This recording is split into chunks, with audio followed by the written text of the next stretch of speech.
जय जय श्री राम। आप सभी का जीवन मंगलमय हो, सुखी जीवन, समृद्ध जीवन, स्वस्थ जीवन, समृद्धशाली जीवन, श्रेष्ठ जीवन, नेक जीवन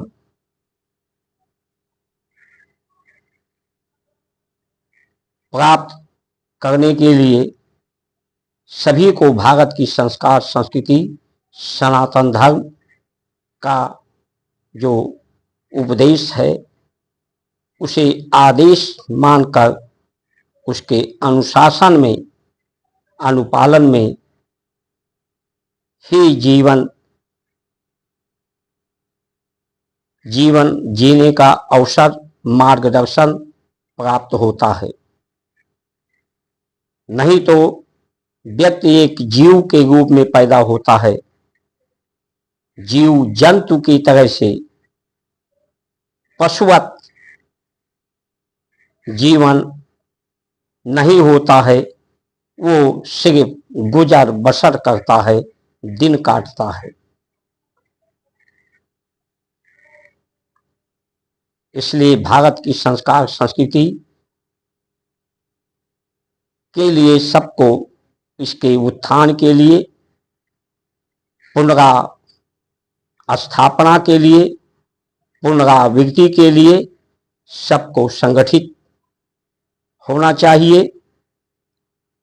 संगठित होना ही धर्म है और धर्म की रक्षा, धर्म के सहानुभूति, धर्म के सहयोग से ही परमात्मा की कृपा प्राप्त होती है। इसलिए subscribe, like, share, follow, comment करके अधिक से अधिक ये संदेश विश्वास लोगों को हम दें, समाज को, देश को, राष्ट्र को, विश्व को, कि हम भारत की संस्कार संस्कृति के साथ में, सहयोग में, सम्मान में और उसके उपदेश के, आदेश के अनुपालन अनुशासन में जीवन के लक्ष्य को प्राप्त करना चाहते हैं। उसी से जीवन का लक्ष्य प्राप्त होता है। जीव जब पैदा होता है तो हमारे ऋषियों ने, मनीषियों ने एक पद दिया है, पद की पहचान दिया है। विवाह संस्कार देकर के माता पिता का पद, गुरु का पद,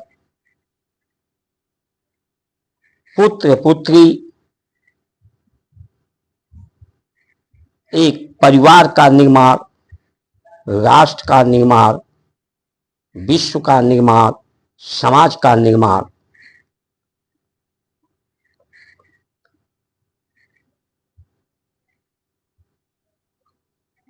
सभी दोषों को, धरती के दोष, प्रकृति के दोष, इंद्रियों के दोष, शरीर के दोष, आहार का दोष, व्यवहार का दोष, व्यवस्था के दोष और दुर्गुण, दुविधा, राग, शोक, संताप, दुर्गंध की निवृत्ति करके आहार को ही एक औषधि बना दिया गया कि आहार औषधि की भांति हो। आहार हमारा जो भारतीय भोजन प्रसाद, वो औषधि है जिससे आयु और क्षमता, पाचन शक्ति बढ़ती है, स्मरण शक्ति बढ़ती है, मन की शक्ति बढ़ती है, मनोबल, आत्मबल, बुद्धि बल, शारीरिक बल इससे प्रदान होता है।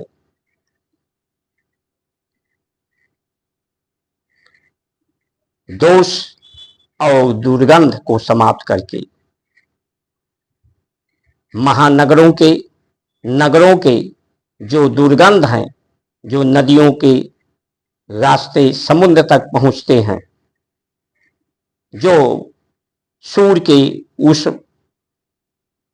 वाष्प सर्जित होकर वायुमंडल में पहुंचते हैं, उन्हें ट्रीट प्लांट लगा करके उनके जल को शुद्ध किया जाए, उनकी गंदगी को खेतों तक पहुंचा दिया जाए, किसान तक, तो अन्न की सतगुणी अन्न हमारे हो जाएं, अन्न उत्कृष्ट हो जाएं, आहार और धरती की क्षमता, सहनशीलता, धारण की क्षमता बढ़ जाए, नगर स्वच्छ और सुगंधित हो जाएं, किसान की आयु आय बढ़ जाए, बीमारी और व्यय कम हो जाए।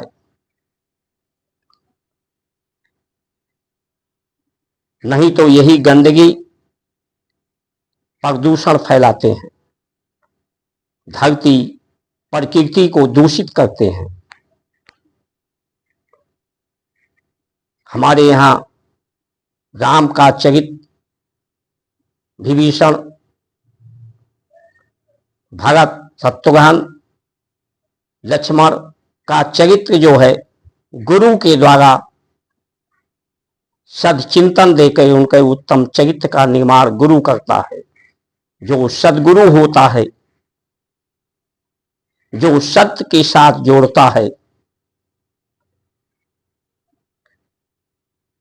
जो दुर्गुणों को, दोष को, राग, शोक, संशय की निवृत्ति कराता है, सतगुणों की प्रवृत्ति कराता है,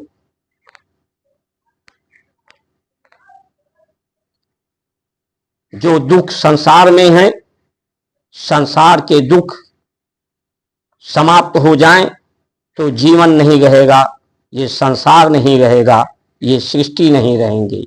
जैसे जन्म के समय जो दुख होता है, दर्द पीड़ा होती है, मृत्यु के समय होती है, अपनों से बिछोड़ने का जो पीड़ा होता है,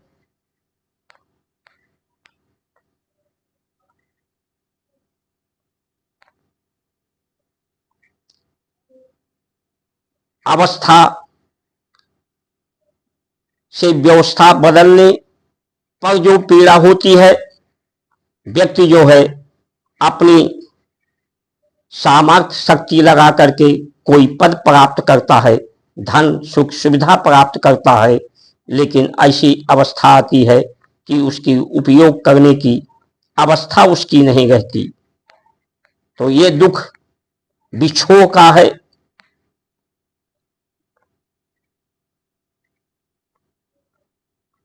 तो पद की गरिमा बनी रहे ईमानदारी से, समझदारी, जिम्मेदारी, बहादुरी से। अधिकार किसी का नहीं है, अधिकार सिर्फ जो आपका अपना है। अधिकार करने का, इंद्रियों पर अधिकार करिए, अपनी भूख पर नियंत्रण करिए, अपनी वाणी पर नियंत्रण करिए, अपनी दृष्टि में नियंत्रण करिए। इस पर अधिकार करके ही आप संसार के पदों के अधिकारी, परम पद के अधिकारी, पूज्य पाद के अधिकारी और इन संसार के सभी पदों को प्राप्त करते हुए निरापद, क्योंकि जन्म का लक्ष्य निरापद के लिए है। परमात्मा निरापद है। राम आए, कृष्ण आए तो निरापद के अवस्था में अपने को अवस्थित सुव्यवस्थित करके ये मार्गदर्शन सबके लिए आदेश उपदेश चरित्र चिंतन के द्वारा दिया उन्होंने।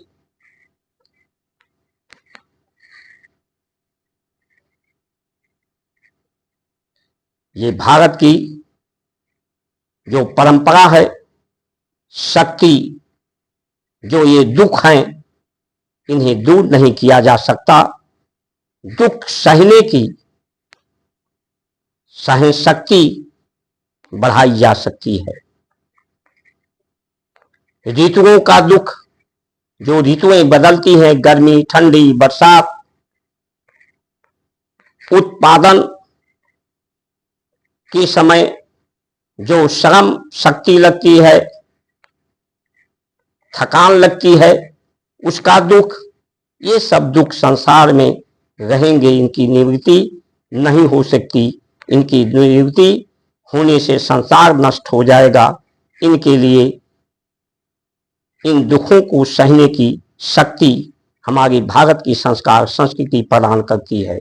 जिस तरह से व्यक्ति को डॉक्टर ऑपरेशन करना होता है तो शून्य की इंजेक्शन लगा देता है तो दर्द का अनुभव नहीं होता, उसी तरह से जब व्यक्ति में समताएं आती हैं, विषमताएं दूर करने की आवश्यकता है।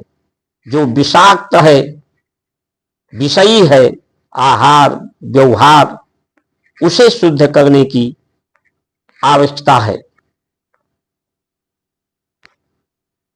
जब समता मूलक समांतर व्यवस्थाएं होती हैं,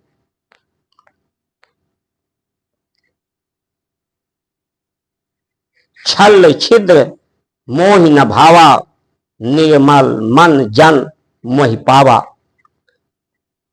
परमात्मा ही ऐसे हैं जो नित्य हैं, निरंतर हैं, सर्वशक्तिमान हैं, सामर्थ्यवान हैं,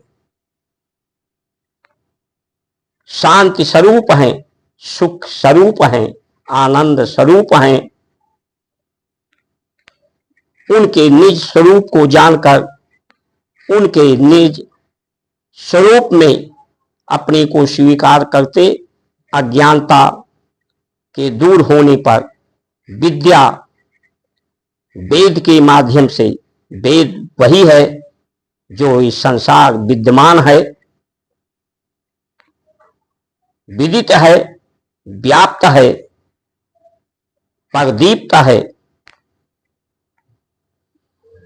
उस विद्या से अज्ञानता का अंधकार दूर होने पर व्यक्ति निज स्वरूप परमात्म स्वरूप को समझ लेता है और परमात्म स्वरूप भगवत स्वरूप तुल्य हो जाता है और पूरे संसार को के साथ भगवत स्वरूप समझकर, परमात्म स्वरूप समझ करके संसार से समान व्यवहार करता है, उसका आदर सत्कार सम्मान संभाल करता है। इसलिए भारत की संस्कार संस्कृति जब ये सुषुप्त अवस्था में हो जाती है, संकीर्ण हो जाती है, तो संसार में दुख अशांति बढ़ती है। आज अच्छा संकेत है कि भारत की संस्कार संस्कृति जाग रही है, लोगों में जागृत आ रही है। इसके जागरण होने से, जागृत होने से समस्या का समाधान हो सकता है। समस्या वही है जो सम रखने में लोगों में बाधा हो, जो विषम परिस्थितियां पैदा कर रहे हैं, जो विकारग्रस्त हैं, जिनमें दोष है, दुर्गुण है,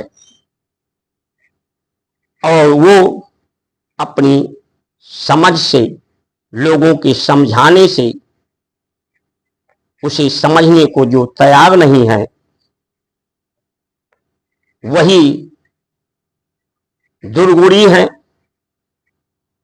वही संसार में दुर्गुण और दोष, राग, शोक, संताप और स्वार्थ, अहंकार को पैदा कर रहे हैं।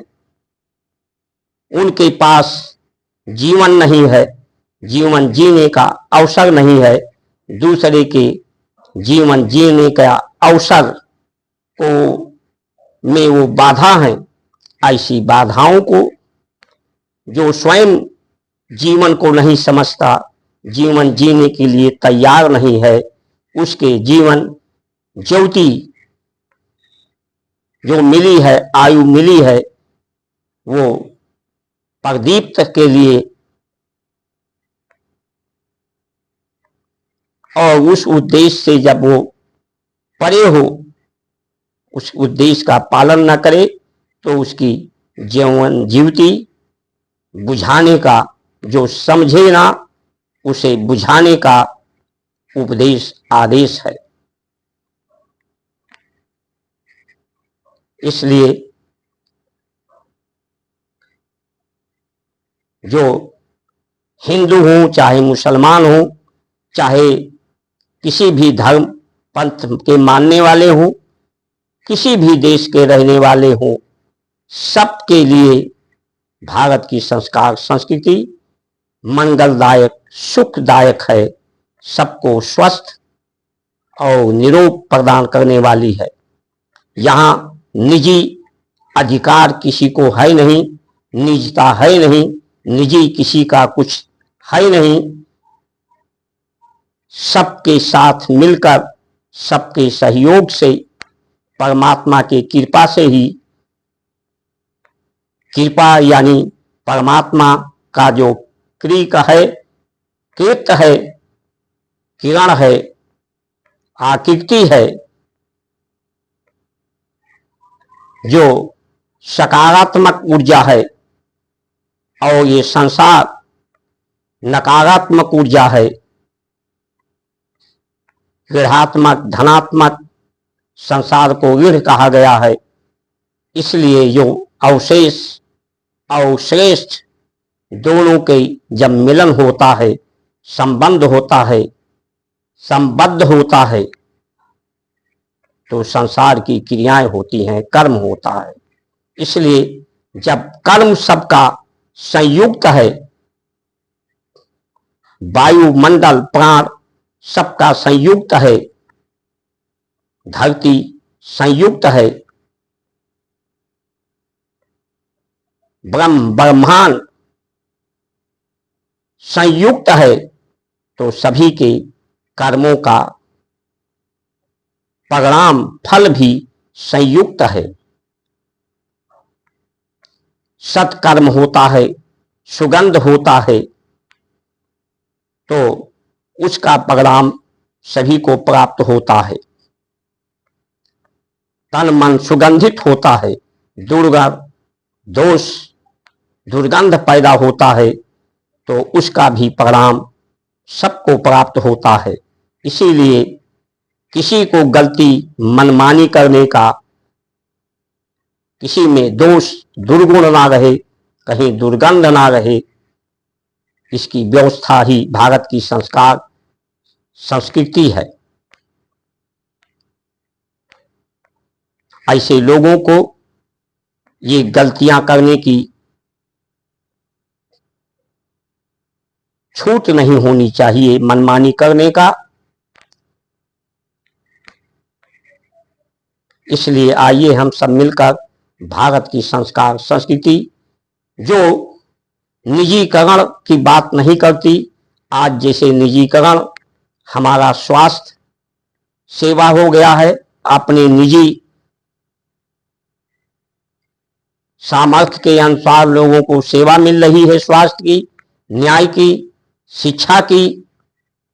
ये निजता के आधार पर नहीं, शुचिता के आधार पर होनी चाहिए। इससे समाज पर इसका प्रभाव और परिणाम होता है।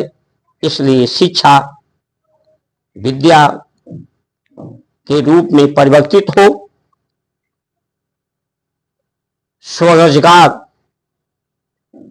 स्वयं लोग रोजगार पैदा करने की लोगों में योग्यता हो, सामर्थ्य हो, शक्ति हो,